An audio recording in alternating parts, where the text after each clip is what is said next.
En el programa de esta semana regresamos a la ciudad de Olmedo, en la provincia de Valladolid. Queremos hacer un balance de los últimos años para conocer el despegue económico de la industria alimentaria en su territorio y su potencial turístico. Pero recordaremos también el éxito alcanzado por su Olmedo clásico y toda la fuente de inspiración nacida del Palacio del Caballero y el protagonismo de Lope de Vega y el siglo de oro en su oferta cultural. Olmedo acertó cuando apostó fuerte por su parque temático del Mudéjar, réplicas de monumento que siguen acaparando el interés de los visitantes. Recordaremos a Félix Arranz, el autor material de las reconstrucciones en ladrillo. No olvidamos el impacto de los vinos en el término municipal ni la aportación del hotel balneario del Grupo Castilla Termal, que supuso un aliciente más en el despegue turístico de Olmedo. Haremos balance con Alfonso, su alcalde, en quien recae una buena parte de los aciertos. Pero si hay un producto turístico de enorme valor cultural, es el yacimiento de Almenara Puras, que ya es un referente en la puesta en valor de la arqueología, y en este caso, el Museo de las Villas Romanas se ha convertido en un magnífico ejemplo por su valor arqueológico, por ser un complejo tematizado para todos los públicos y por aportar a la región no solo su potencial en arqueoturismo, sino su capacidad para significarse en el mundo científico, arqueológico, literario y cinematográfico.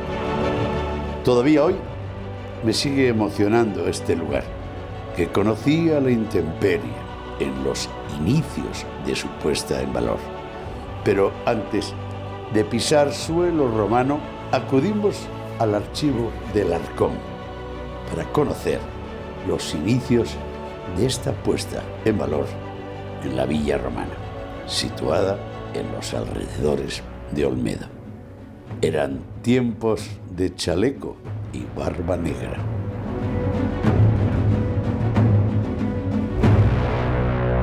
No se alarmen porque todo este conjunto de muros y de relieves tienen su explicación. Gracias a estos productos se puede reconstruir la vida que tuvo lugar en el interior de estas estancias. ¿Qué utensilios utilizaban? ¿Cómo comían? ¿Cómo recibían a sus huéspedes? O en el exterior, ¿qué cultivos cultivaban y cómo lo hacían? Y esto es el instrumento de la arqueología cuando se convierte en un producto turístico. Pero no es nada nuevo. Media España, media Castilla y León está llena debajo de cultivos, en cerros, en parameras, en castros, en valles y en vegas de restos de civilizaciones pasadas, entre ellas la romana. Todo esto empezó como muchos yacimientos arqueológicos. Hacia el último cuarto del siglo XIX ya se conocía la existencia de esta villa romana, de este yacimiento romano. En los años 40, el primer arqueólogo que excava esta villa fue Gratiniano Nieto. Posteriormente, en los años 60-70, Balil, entre otros, acompañado por entonces dos jóvenes arqueólogos que luego conoceríamos por sus trabajos como Tomás Mañanes y Germán Delibes. Tomás Mañanes se queda y en el 91 reanuda las excavaciones. Ya habían comenzado en el 82. En el 91 finaliza. En ese periodo aparece el célebre mosaico que diera nombre a la villa de Almenara Puras, Pegaso y las ninfas. Pero el resto se conocía. Hace poco, recientemente, en las excavaciones, ya donde las dos últimas arqueólogas intervienen, Carmen García Merino y Margarita Sánchez, vuelve a aparecer otro mosaico. Era como una caja de sorpresas enterrada en los términos municipales entre Puras y Almenara. Pero todo eso, hubo una época en la que pudo haberse perdido, en la que pudo haberse ninguneado, como dicen ahora. Pero ahí sí, acertó una institución, una Diputación Provincial, la de Valladolid, en apostar fuerte, en crear este recinto para impedir que la intemperie acabase con el legado romano, dotarlo del presupuesto necesario y, fundamentalmente, convertirlo en una herramienta para el turismo de interior, contarles a ustedes cómo vivían los romanos en este rincón, en esta tesela del mosaico regional de la provincia de Valladolid.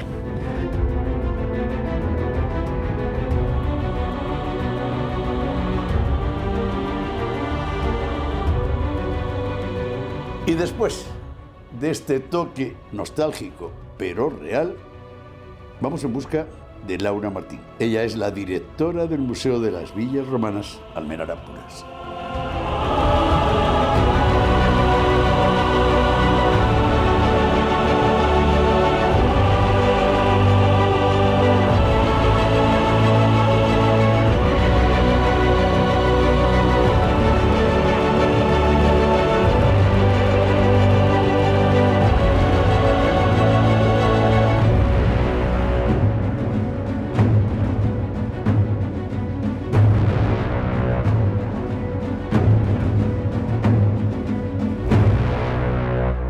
Laura, te confieso que sigue impactándome este yacimiento. Como a todos nosotros. Esta sensación que percibo al entrar, una vez más, ¿la tiene el visitante? Yo creo que sí, es realmente impactante lo que se encuentran porque tampoco el turismo arqueológico es un turismo tan habitual y de repente entrar en un sitio que está tan bien preparado para que te puedas hacer a la idea de lo que era una casa romana, de cómo vivían los romanos, es algo que creo que crea un impacto bastante importante en el visitante. ¿Estaban locos los romanos? No, los romanos además son una civilización de lo más requete organizada. Fíjate, por ejemplo, cómo llamaban a sus hijos. Primus, Secundus, Tertius. Yo no he visto en la vida civilización más organizada, más clasificada, una burocracia que se inventan que ha seguido hasta nuestros días. Hay muchas cosas que todavía son romanas en nuestra manera de vivir. Siempre recurro al color de mi barba en el anecdotario. Cuando era negra conocí los inicios de la excavación. Aquí intervino Carmen García Merino. Efectivamente. Y luego María Luisa, que fue María Luisa Sánchez, que fue su... ¿No las llegaste a conocer aquí? Yo no las he llegado a conocer porque yo he empezado a trabajar aquí en 2020. Muy bien. Y la historia de Almenara forma parte. Ellas dos. Sí. Y de hecho tenemos sus textos y sus guiones todavía para explicar a los visitantes qué es lo que se van a encontrar aquí. Y una pregunta recurrente en el visitante, ¿esto de cuándo es? ¿En qué época de la historia? Esta villa romana es de los siglos IV, V, aunque hay unos restos anteriores del siglo III. Por tanto, estamos hablando de época bajo imperial. ¿Era una villa romana? ¿Qué era una villa romana?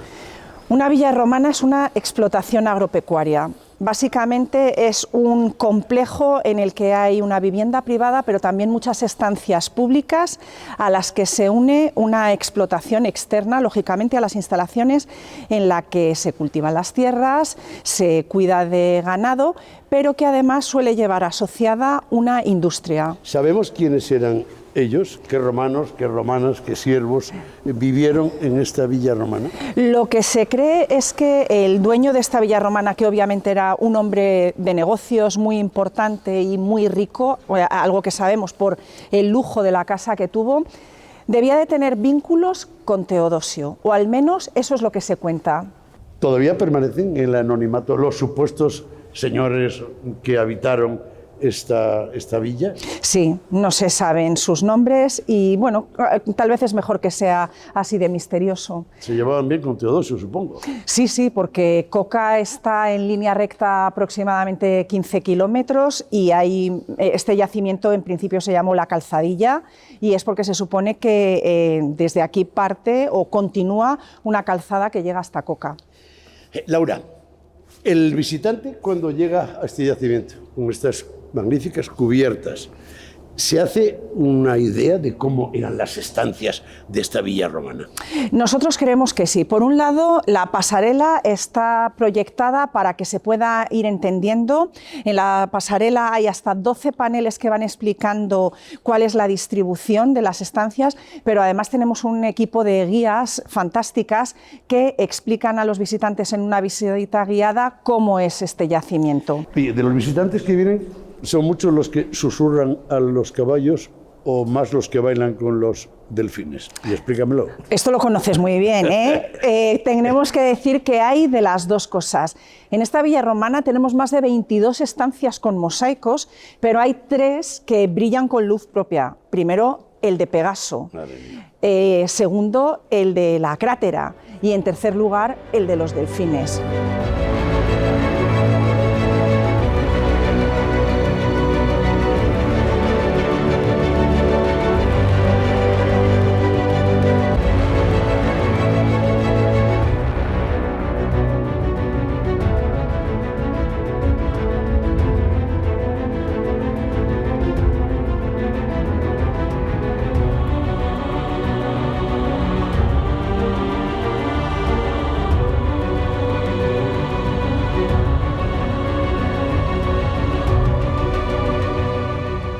Dejamos atrás las entrañas de la villa romana, sus mosaicos y estancias para entrar en otra dimensión, que el público agradece, pues tiene la oportunidad de conocer, gracias a una magnífica recreación, el interior de las viviendas, sus muebles, enseres y distribución de las estancias, y cómo vivían estos romanos.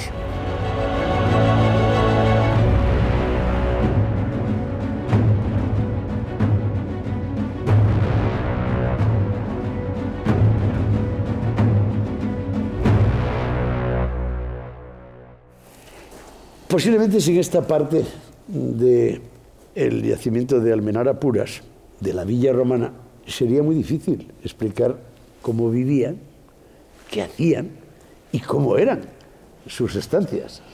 Desde luego, este es el complemento didáctico y pedagógico ideal al yacimiento, porque tenemos en alzado y en 3 dimensiones una casa romana de verdad. Cuando llega el visitante al MVR, a esas grandes letras de la entrada, no se espera esto. ¿Cuál es el itinerario que hace antes de llegar aquí? El visitante que llega primero se tiene que acercar a la zona de recepción, donde se venden las entradas, donde tenemos la tienda, donde además también está una zona de descanso, de biblioteca, de consulta de libros, donde se pueden tomar un café tranquilamente, y desde ahí se accede a la parte museística. Se comienza en el salón de actos con una proyección en la que se explica el contexto histórico en el que se desarrollan las villas romanas, y de ahí se pasa a la parte propiamente museística, donde guardamos las piezas, donde las conservamos, algunas de ellas originales, la mayoría de ellas reproducciones, y donde se explica más o menos cómo era la vida en época romana, haciendo una alusión concreta a las villas romanas. A continuación, lo más importante, la visita al yacimiento, a esos 2000 metros cuadrados, a esos restos de casa romana, de una auténtica explotación agropecuaria al estilo de lo que van a ser en la Edad Media, por ejemplo, los monasterios. Es decir, un sistema de vida autárquico. Podían producir todo lo que necesitaban para vivir y además generar excedentes para venderlos en otros sitios. Cuando pasean por las pasarelas y están viendo las estancias, los muros, esa bellísima geometría de los restos de una villa romana, no se imaginan cómo es eso enalzado. Salvo que alguien tenga mucha imaginación, yo misma sería incapaz de imaginármelo. Por eso es perfecto este complemento. A continuación vienen a visitar una villa romana y pueden ver cómo se entraba, cómo se accede a través de un vestíbulo, cómo generalmente se accede a un peristilo y cómo en torno al peristilo van apareciendo las distintas estancias de la casa. ¿Como por ejemplo? Como por ejemplo el triclinium, que tenemos aquí detrás nuestro, que es el comedor, o como por ejemplo el oecus, el despacho del señor, las termas o las alcobas. Las alcobas, aquí tenemos representada la alcoba de la señora, pero pertenece más a la vida privada y solían estar en otra zona de la casa. Pero nosotros hemos querido recrearla también junto con la zona servil, para que se viera que había que trabajar en la casa también, hacer la comida, planificar la alimentación, etc. Laura, hasta ahora casi está completo el yacimiento. su interpretación, la parte arqueológica, la parte didáctica y luego la recreación, que ya es la guinda. ¿Tú qué harías? ¿Le falta algo? Supongo que las excavaciones continuarán, pero ¿le falta algo más? ¿Tú qué harías si estuviera en tu mano? Ojo que te comprometo. Pues tengo una idea, que es verdad que a lo mejor no va tan históricamente aparejada a la existencia de una villa romana, pero a mí me encantaría tener un foro romano. Bueno, una villa romana no encajaría, pero estaría a la entrada. No, porque la villa romana está en el campo, pero claro, me encantaría que simulásemos, puesto que tenemos además mucho espacio, un foro romano, con sus tabernas, bueno, para que la gente se hiciera una idea de cómo eran las calles en Roma. Laura, ya por último, todo lo que me estás contando parece de película. Todo lo que me estás contando y están viendo, esto parece de cine. ¿Qué relación tiene el yacimiento de la Villa Romana de Almenara Puras con muchísima. el cine? Este es un plato de cine. Aquí recientemente, en otras ocasiones se han grabado otras series, pero recientemente ha habido una productora muy importante española que ha rodado una serie que se llama El corazón del imperio. Y la casa romana de Almenara de Adajapuras, nuestra reproducción, fue la casa de 5 grandes mujeres de la historia de Roma. Emuló 5 casas diferentes. ¿Qué son? Que son Cleopatra, la casa de Cleopatra, la casa de Fulvia, la casa de Julia Mesa y de otras tantas. El espejo de antes era el que se miraba Aitana Sánchez Gijón. Efectivamente. ¿A quién representaba? A Julia Mesa, a la abuela de Heliogábalo. Fue la primera mujer que fue nombrada oficialmente senadora romana. ¿Esto es turismo cultural? Sí. Es turismo cultural, es turismo cinematográfico, es turismo arqueológico, es turismo histórico, es turismo de ocio, porque además tenemos un parque infantil maravilloso donde las familias pueden además complementar la visita descansando y disfrutando de la naturaleza.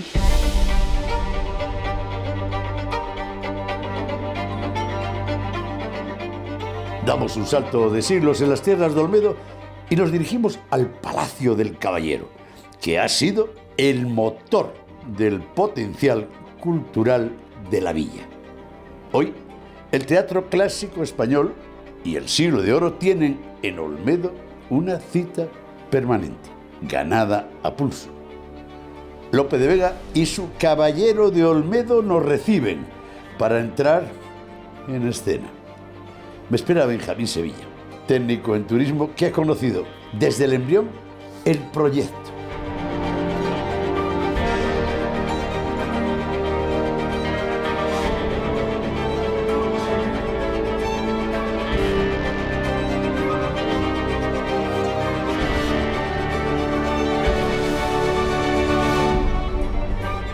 Benjamín, ¿cuántos años llevas ya en el ayuntamiento?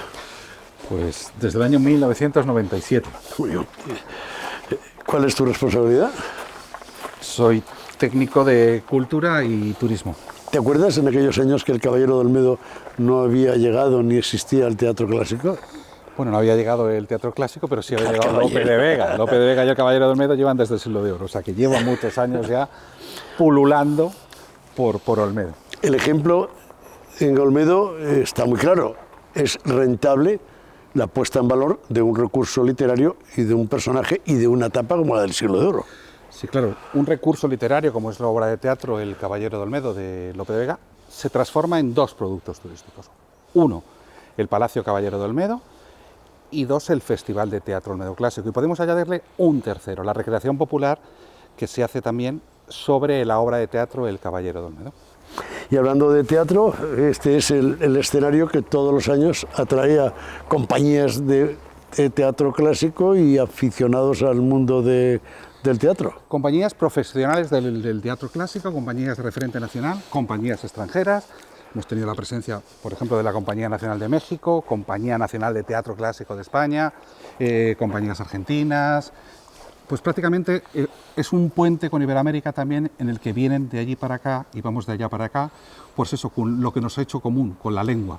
con esa lengua que nos ha unido durante muchos años y que nos vuelve a unir ahora a través del teatro y del Siglo de Oro. Si venimos a Olmedo, fuera de los horarios, de los tiempos del festival, ¿qué es lo que vamos a encontrarnos en el Palacio del Caballero?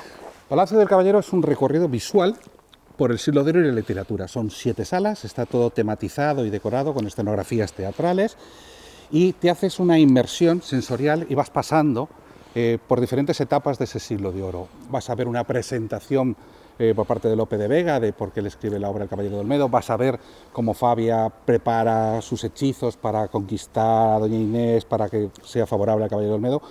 Vas a ver el enfrentamiento literario de la lengua entre Quevedo, Góngora y Lope.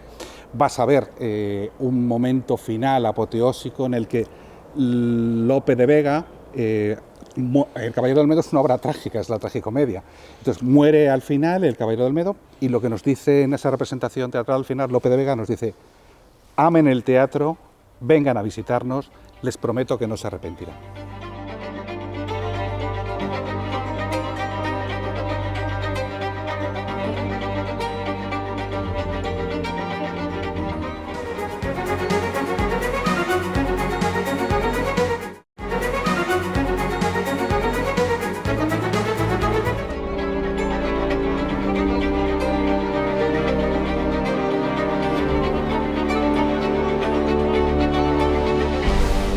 Podríamos asegurar que muchos visitantes que han asistido a las obras durante el teatro clásico en Olmedo han nacido a la literatura, han nacido al teatro, se han convertido en amantes. Desde luego, yo he de decirte que las compañías, cuando vienen aquí a Olmedo, hablan del público estupendamente bien, y te digo por qué hablan del público estupendamente bien, porque están acostumbrados al lenguaje del Siglo de Oro, albricias, un lenguaje específico, pero que es un público muy formado y que sabe perfectamente lo que está pasando en escena, sabe cómo funcionan las convenciones sociales en el Siglo de Oro. Entonces las compañías dicen, da gusto actuar aquí porque lo entienden todo perfectamente, con lo cual es un público muy entendido. Recuerdo que en más de una ocasión, presenciando una obra en Olmedo clásico, la sensación era que todo el mundo lo entendíamos. Incluso el relato que nos contaban nos era familiar. Claro, y han pasado muchos siglos. Por eso es clásico, porque lo que cuentan sigue estando vigente. El amor, la tragedia, el odio, la envidia, todo lo positivo y todo lo negativo del ser humano ya se plasmaba en el Siglo de Oro. Benjamín, un producto turístico, un producto cultural, una iniciativa como la de Olmedo clásico, no es muy habitual. Bueno, es que aquí Germán Vega, que es la parte académica, que es el profesor de universidad, lo vio como un referente claro. Fernando Urdiales, que en paz descanse, también lo vio como un referente claro. Con lo cual el Ayuntamiento de Olmedo, con esos dos valores, con esos dos apoyos, dijeron, bueno, pues vamos a embarcarnos en esto y vamos a hacerlo y sacarlo adelante. ¿Qué sucedió? Bueno, pues el primer año era como que era una cosa que era necesaria y que se necesitaba.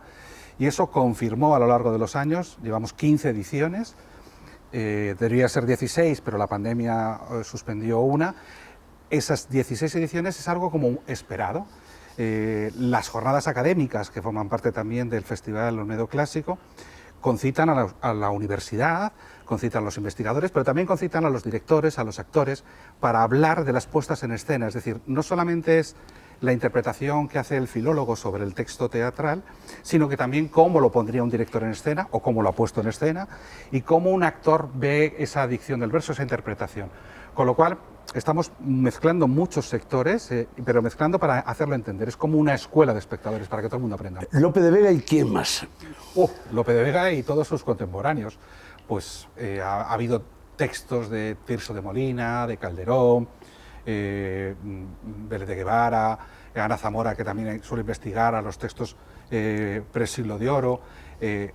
La verdad es que un abanico muy amplio. De las representaciones del Caballero de Olmedo, ¿recuerdas algún actor singular? O... Bueno, del Caballero de Olmedo recuerdo una actuación de una compañía japonesa que se llama Cassette A, que montaron El Caballero de Olmedo, hicieron una versión muy peculiar, y ellos, dentro de su teatro kabuki, de ese maquillaje, de esa forma específica, Doña Inés era un actor como un armario de grande, con la cara pintada, maquillaje en blanco, con su forma, y entendíamos Caballero de Olmedo solamente, evidentemente en japonés estaba sobretitulado, pero aún así era el impacto visual, como ellos recrearon, por ejemplo, la corrida de toros, la plaza de toros, y recrearon una escena preciosa y magnífica de cómo se celebran las justas de la corrida de toros en la obra del Caballero. ¿Cuáles son las fechas del calendario en las que no debemos olvidar anotar en nuestro cuaderno de bitácora para venir a Olmedo Clásico? Segunda quincena de julio, pero para no olvidarlos, porque luego es mejor que se suscriban al boletín de noticias en la página www.olmedoclásico.es, se suscriben ahí y les llega toda la información, cada festival les llega la noticia de la programación que va a haber ese año.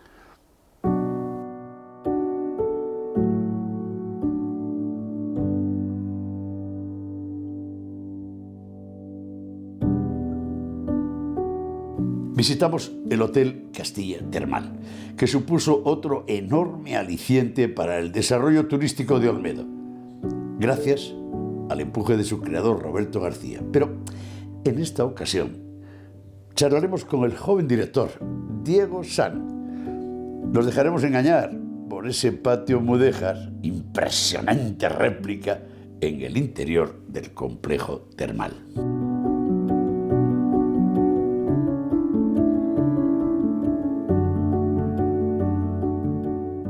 Diego, me tienes que contar qué pasó para que cambiaras un hotel en Chicago por un hotel de Olmedo. Pues el reto de Castilla Termal y aparte volver a casa. ¿Qué tal la experiencia? Muy bien, son 4 años ya en el balneario de Olmedo y muy bien. ¿Y la otra? ¿Tuviste en un hotel de Trump? Sí, 2 añitos allí en Chicago sufriendo. Oye, cuando le dices a tus amigos que diriges un hotel que tiene a pocos metros de distancia todas las joyas del arte mudéjar de Castilla más importantes, Me dicen que cómo va a ser y cuando ya les explicas lo que es el Parque Mudéjar, ya lo vienen a visitar y cambian de opinión, pero no solo a mis amigos, a los clientes también, por supuesto. que alucinarán, ¿no? Sí. Después de desayunar, oye, puedes dar un paseo por el arte mudéjar. Los que más alucinan son los clientes jovencitos, los peques, que se pueden meter entre todos los monumentos y les gusta mucho más. Oye, te quiero preguntar, cuando llegas por primera vez para ponerte al frente como director del Hotel Castilla Termal de Olmedo y entras en las instalaciones del balneario, los termales, y ves el patio mudéjar, alucinarías. Pues sí, alucinado porque al final es una réplica muy bien hecha del convento de Santa Clara en Tordesillas y eso es una experiencia diferente porque está incorporada la antigua cocina del convento con una réplica muy bien hecha de Santa Clara. Y hablando del convento de Santo Espíritus, es una historia que tenéis que contar siempre. Sí, por supuesto, es un convento del siglo XII y estaba en ruinas completamente y cuando me cuentan todo el proyecto de Castilla Termal, cómo empezó Olmedo, me resulta muy curioso que la gente le tomaba por loco a Roberto. Le decía, pero ¿cómo vas a montar un balneario de esta envergadura en un pueblo que no tiene nada más? Y poco a poco el proyecto fue adelante y es mítico ahora mismo en la zona. ¿La oferta del termalismo de Castilla Termal tiene un cliente diferente?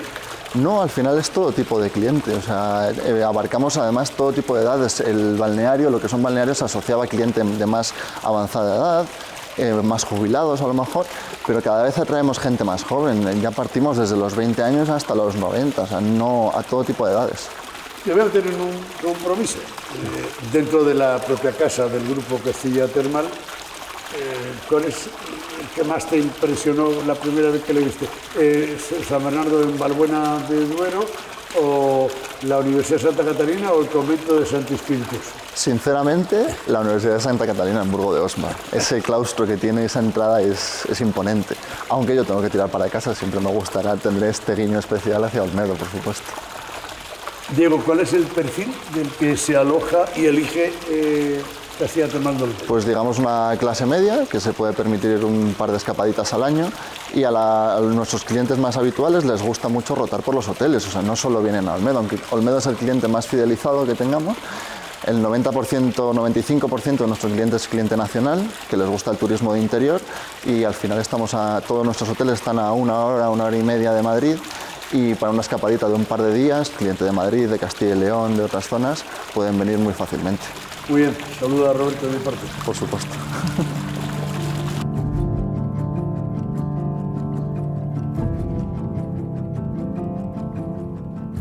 Olmedo acoge en su término municipal un importante complejo de industrias alimentarias en sus 2 polígonos.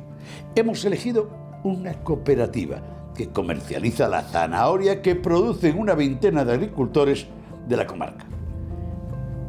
Orcaol genera 100 puestos de trabajo, tira del medio rural, fija población y sus zanahorias se venden en toda España y se exportan fuera. Su presidente José Antonio y el gerente de la cooperativa nos reciben. Tras comprobar la actividad, los procesos de envasado, charlamos con José Antonio, que además es de Pedrajas de San Esteban.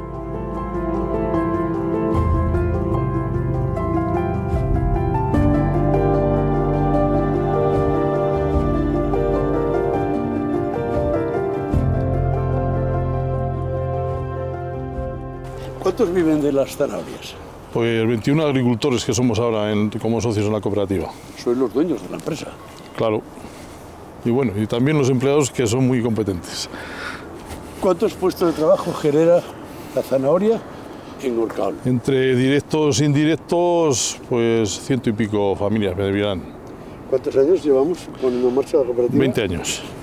¿Acertasteis, José Antonio, en el modelo de cooperativa para rentabilizar el Sí, cultivo y el desde trabajo? luego, porque para mover este volumen ninguno de nosotros podría.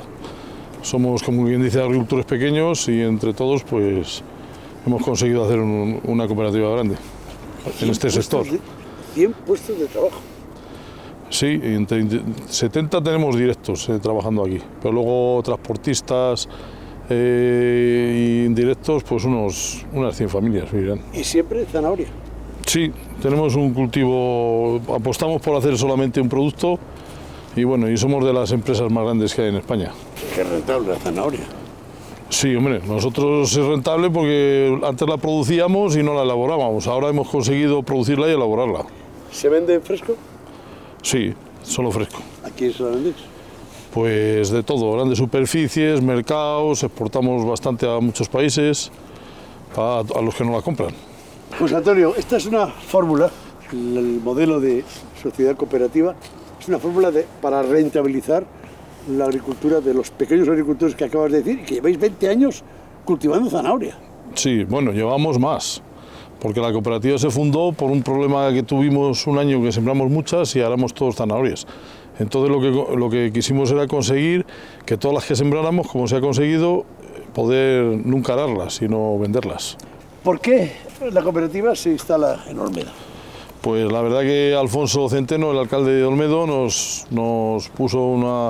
ayudó mucho para que se hiciera aquí y nos dio buenas posibilidades para hacerlo aquí.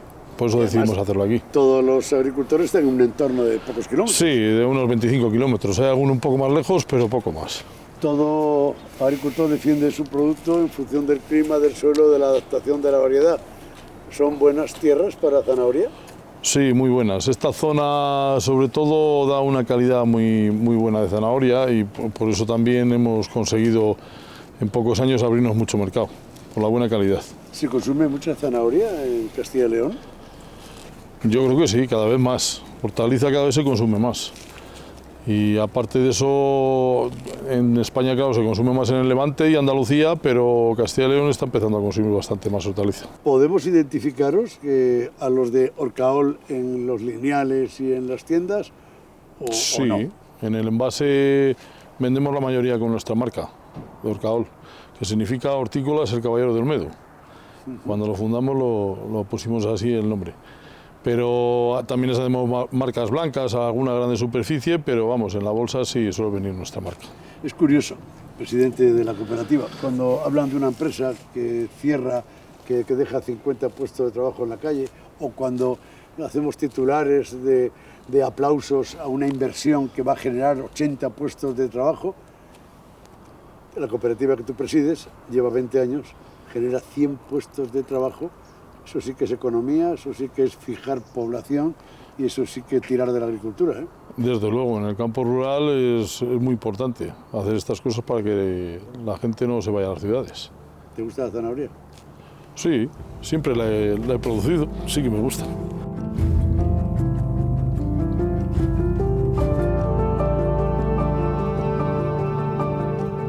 Ha llegado el momento de charlar con Alfonso Centeno. Lo conocí hace muchos años, en su etapa de concejal, y durante todo este tiempo ha estado al frente del Ayuntamiento de Olmedo. Soy testigo de su acierto al apostar por productos turísticos culturales que han colocado a Olmedo en el calendario del turismo de Castilla y León y, sin ninguna duda, en una referencia del teatro clásico español. Quedamos con él en el parque temático del Mudéjar, donde el ladrillo logra la magia de empequeñecer la grandeza del arte mudéjar en nuestra región. Algo que empezó con una maqueta y hoy recibe miles de visitantes todos los meses.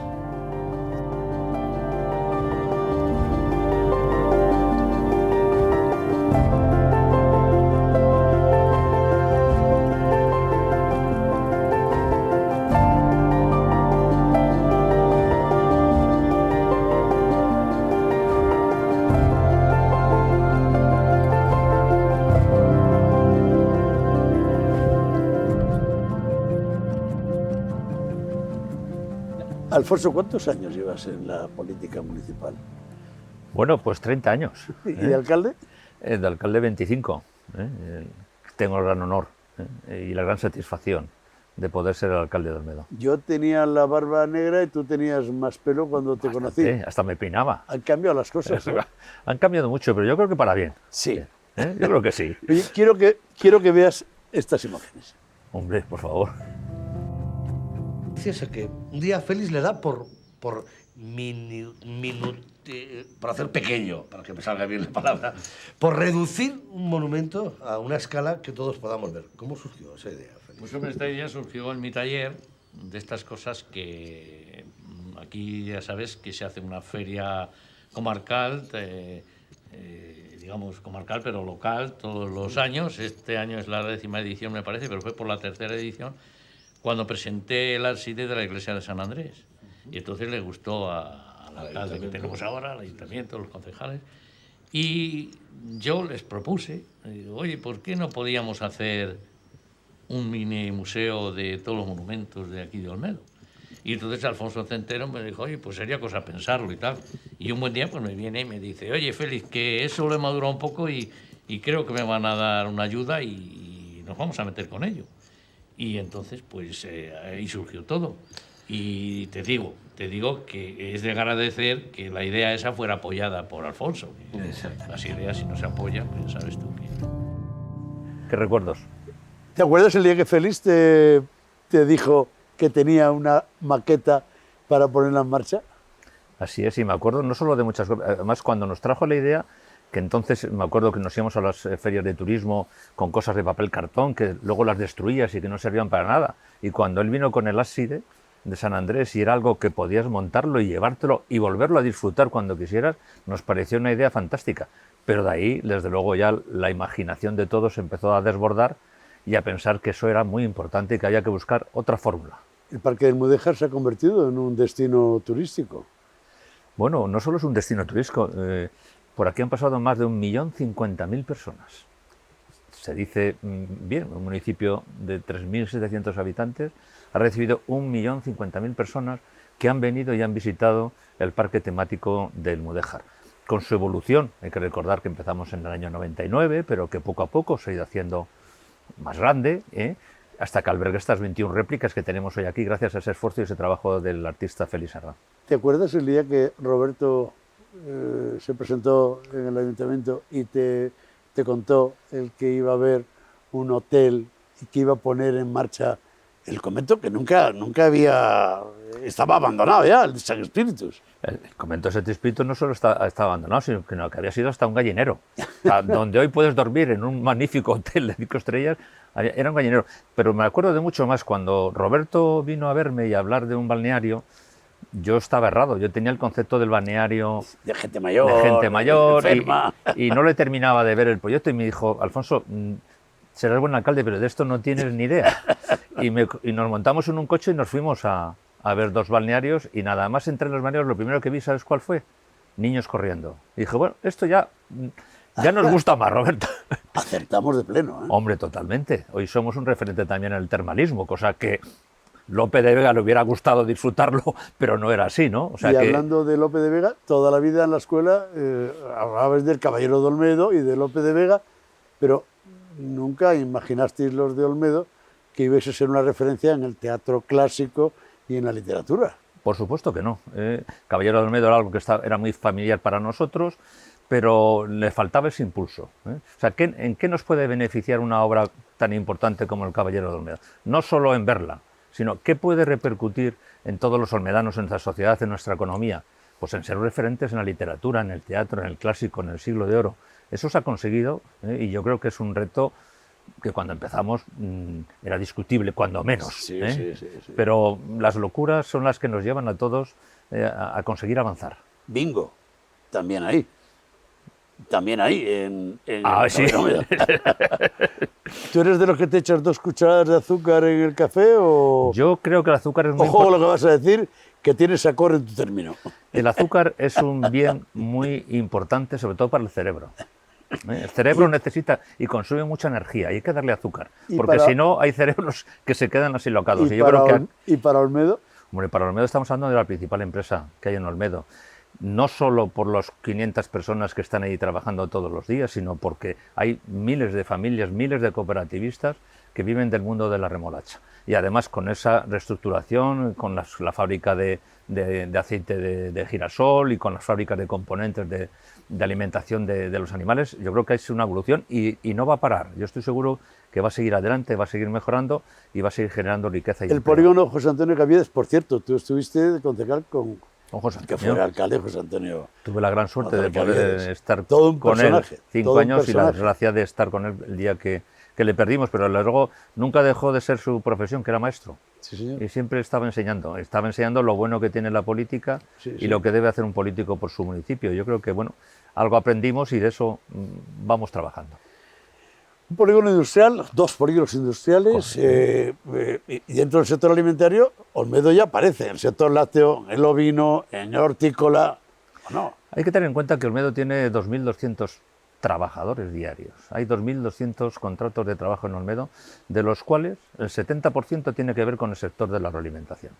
Estamos hablando de más de 1.400 personas, más de 1.400 familias que viven de una apuesta por la transformación de estos productos nuestros, que son de gran calidad, pero hay que darles ese valor añadido, esa creación de empleo, esa creación de riqueza. Por lo tanto, estamos muy contentos con ello. Hablando del sector alimentario, Alfonso, esta es una parte, por cierto, que estás dentro del ámbito geográfico de la denominación de origen Rueda. Mira a ver si le conoces.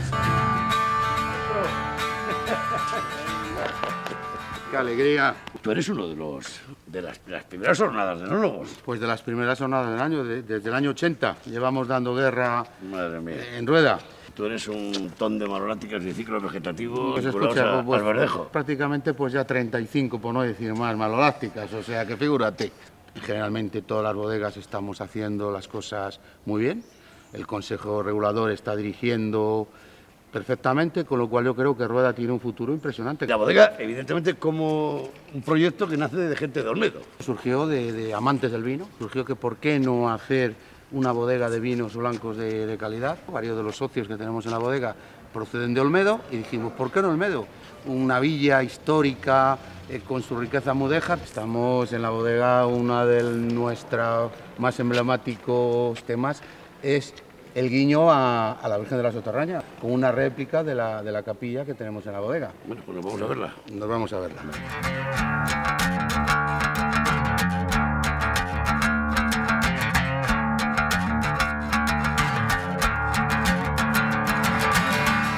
Aníbal, hazme una radiografía de la bodega. La idea y la filosofía desde un inicio siempre ha sido el mismo, la calidad del vino. Hombre, ¿cómo no voy a conocer a Aníbal? Es el gran impulsor de este magnífico proyecto que tenemos en Olmedo con esta bodega de verdejo. Porque Olmedo teníamos de casi todo, íbamos consiguiendo, pero teníamos esa asignatura pendiente, que era el vino. Y si gracias, en este caso, Aníbal a este proyecto de la soterraña. Que lleva el nombre de la patrona. Claro, o sea, que no es cualquier... No, es más, en la fachada de la bodega está el ábside de nuestra patrona, o sea, que es algo más que llevar el nombre. Nos puso y está poniendo a Olmedo en el ámbito geográfico de lo que es el vino y de lo que es la cultura del vino. ¿Hay más proyectos de vino? Pero también tenemos uno que lo hizo, uno que está a punto, que ya se está llevando adelante a través de los servicios urbanísticos municipales y que está en el término municipal de Olmedo y que va a salir una bodega muy bonita. Y luego tenemos el gran proyecto de Rafael, ¿no? de nuestro arquitecto insigne, de Rafael Moneo de la Mejorada. Hablando de monasterios, el contacto con Álvaro Palacios en estos últimos tiempos me ha hecho oírle, pero muchas veces, que cuando él sigue la pista o trata de garantizar que un suelo o que un viñedo tiene sentido, lo que hace es tratar de seguir los pasos y las pistas de los monasterios. Allí donde hay un monasterio hay de hecho un buen vino. De hecho, ahora mismo estamos ahí viendo, las cámaras están tomando los restos de un lagar. Ahí hay un lagar, sí, al que no hemos tenido todavía tiempo de reparar y de hacer presentable, pero ahí está. Y realmente cuando llegamos aquí, en el catastro de Olmedo, había más de 3 o 4 parcelas de esta tierra que tenía escrito viñedos. Es verdad que ya no estaban, pero realmente que la tierra es de viñedos, no hay duda que era así, que es así. Alfonso, tenemos un buen tejido industrial, generación de empleo y puestos de trabajo. Sector alimentario, muy bien representado en bastantes varillas del abanico. Producto cultural que atrae a miles de visitantes, tanto en el Palacio del Caballero como al parque temático. Almenara se suma. Si faltaba algo, levantamos la piel y está Roma. Así es. Yo creo que Almenara es un proyecto estupendo. Yo creo que recuperar, en este caso, una villa romana como la de Almenara es un gran proyecto que hizo la Diputación Provincial de Valladolid y que crea sinergias. De hecho, la sinergia que tenemos es que vendemos incluso entradas conjuntas para que el viajero pueda verlo todo, pero sobre todo lo que necesita hoy en día el turista es encontrar diferentes motivos por el cual permanecer en un lugar. Y porque lo que quiere es pasar una jornada, pasar 2 jornadas, con tranquilidad, degustando esa rica gastronomía que tenemos en nuestro municipio. Una buena infraestructura, hotelera, de restaurantes, claro, en Olmedo. Que yo creo que es muy importante y por lo tanto satisfecho. Tenemos que hablar que del sector del turismo en Olmedo tenemos más de 300 familias que viven de ello. Me viene muy bien para terminar la entrevista, Alfonso, porque podrían haber sido las cosas de diferente manera. Si los polígonos industriales y el tejido industrial generaban empleo, ¿qué necesidad había de entrar en otros terrenos del turismo? Sin embargo, tú tuviste siempre muy claro que el turismo era compatible, que era otra alternativa más, y acertaste, y eso es justo reconocerlo. Bueno, yo creo que acertamos todos, porque las cosas no las hace uno, las hace el pueblo, las hacen los demás, las hacéis vosotros también cuando habléis de nosotros. Por lo tanto, muchísimas gracias a todos por haber conseguido todos juntos este éxito. Bueno, aquí no hay paro, supongo. Bueno, estamos con el 7%, es un paro ya residual, pero bueno, nos encantará tener 0, que es nuestro objetivo. Alfonso, un placer. ¿Dentro de 20 años nos vemos otra vez? Bueno, sí, pero yo creo que esperemos que vengamos como visitantes y que podamos estar juntos, que yo creo que eso sí que no nos va a faltar. Ha sido un placer, amigo. Nada, lo mismo te digo, Javier. Un verdadero placer el volver a estar contigo.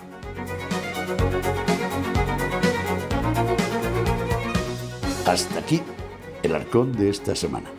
Como siempre, solo son unas secuencias de la vida de Olmedo, pero conscientes de que la Villa del Caballero supo apostar, con acierto, al rescatar a Lope de Vega y apoyar a la industria alimentaria, acercando el arte mudéjar a todos los públicos. Y de alguna manera nos abrió la Casa Romana 2000 años después.